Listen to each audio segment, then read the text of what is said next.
The hospital room smelled of antiseptic and despair, a sterile cage where hope went to die. My wife, Clara, lay in the bed, her once vibrant eyes dulled by the morphine drip. The doctor's words still echoed in my skull. Days, maybe hours. Her skin was paper-thin, stretched over bones that seemed to shrink by the minute. I sat by her side, gripping her hand, the weight of 30 years of marriage anchoring me to the chair.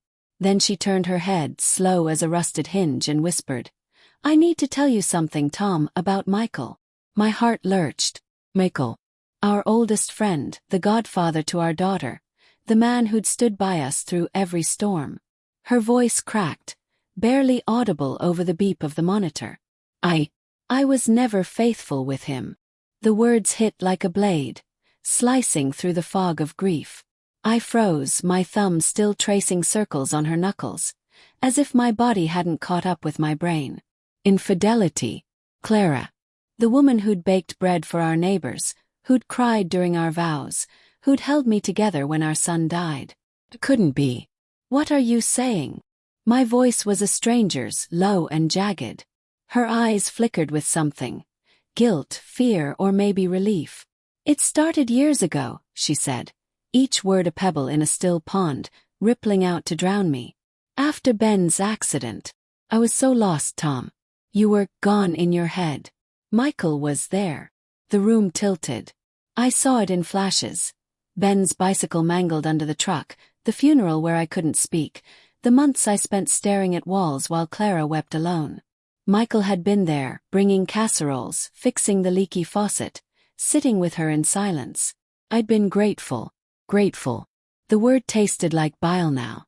"Why tell me now?" I asked, my grip tightening on her hand. She winced, and I loosened it, ashamed. "Because I'm dying," she said simply. "And I can't take this lie with me." Her breath hitched, a tear carving a path down her cheek. "I love you, Tom. I always have. But I loved him too." I stood, the chair scraping against the linoleum like a scream. The fluorescent lights buzzed, too bright, exposing every crack in my world. I wanted to yell, to shake her, to demand how she could betray me when I'd given her everything. My youth, my dreams, my heart. But her frail body, tethered to tubes, stopped me. She was slipping away, and this confession was her final act. Was it courage or cruelty? I paced the room, my boots thudding against the floor. Memories clawed at me. Clara laughing with Michael at our backyard barbecues, their heads bent close over a shared joke. The late-night phone calls she'd take in the kitchen, her voice soft and secretive. The way she'd linger at his house when dropping off our daughter for playdates. I'd seen the signs, hadn't I? But I'd buried them, rationalizing them away. They're just friends. She's grieving. I trust her. Trust. What a fragile, foolish thing. "Say something," she pleaded, her voice a thread about to snap. I turned to her, my throat tight. "How long?" I asked. She hesitated, then whispered, 10 years. 10 years. A decade of lies woven into our life. Hidden in plain sight.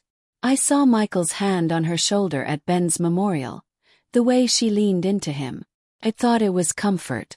Now I saw it for what it was. Intimacy. "Did you love him more?" The question slipped out raw and desperate. Her eyes widened, and she shook her head. "No, Tom. Never. You were my home.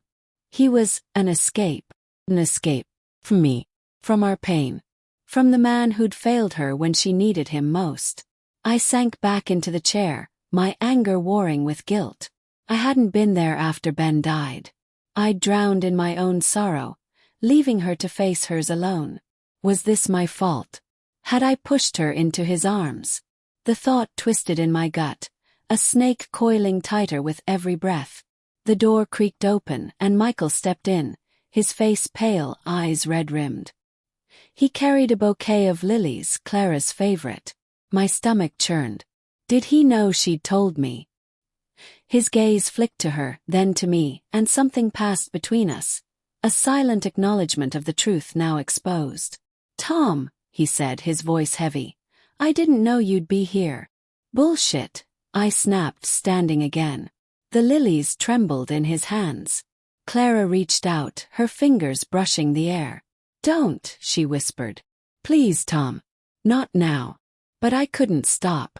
The room was too small, the air too thick. "You," I said, pointing at Michael, my voice shaking. "You were my friend. My brother. How could you?" He didn't flinch. "I love her," he said simply, and the words were a punch to my chest. I didn't mean for it to happen. Neither of us did. It just did. His honesty was worse than a lie. I wanted him to deny it, to fight, to give me something to hit. But he stood there, broken, as much a victim of this betrayal as I was. Clara coughed, a wet, rattling sound that pulled me back to her. Her eyes were glassy, her breath shallow. "Tom," she said, "I'm sorry. I never wanted to hurt you." I looked at her, this woman I'd loved for decades, now a stranger in a dying body. I wanted to hate her, to walk away and let her face death alone. But I couldn't. Love was a stubborn thing, clinging even when trust was shattered. I took her hand again, my fingers trembling. "Why didn't you tell me sooner?" Asked softer now. She smiled, a ghost of her old self. "Because you'd have left. And I couldn't lose you." The words hung between us, a confession and a plea. I felt Michael's presence behind me, a shadow I couldn't ignore. He'd been her lover, but I'd been her home. Which hurt more. Hours later, Clara slipped into a coma, her breath a faint whisper. Michael and I sat on opposite sides of her bed, silent sentinels in a war neither of us had won. When the heart monitor flatlined, the sound was deafening, a final note in our fractured symphony. I looked at Michael, expecting rage or grief to surge. Instead, I felt hollow. "Did she ever try to end it?" I asked, my voice barely audible. He nodded, staring at the floor. "Every time she saw you smile again. But I begged her not to. I was selfish." His admission was a mirror, reflecting my own failures. We'd both loved her, and we'd both failed her. As I left the hospital, the lilies still lay on the bedside table, their petals wilting. Outside, the night was cold, the stars indifferent. Clara was gone, and with her, the illusion of our perfect life. But in the wreckage of betrayal, I saw the truth. Love wasn't pure or simple. It was messy, flawed, and sometimes cruel. And yet, I'd loved her until the end. Maybe that was enough.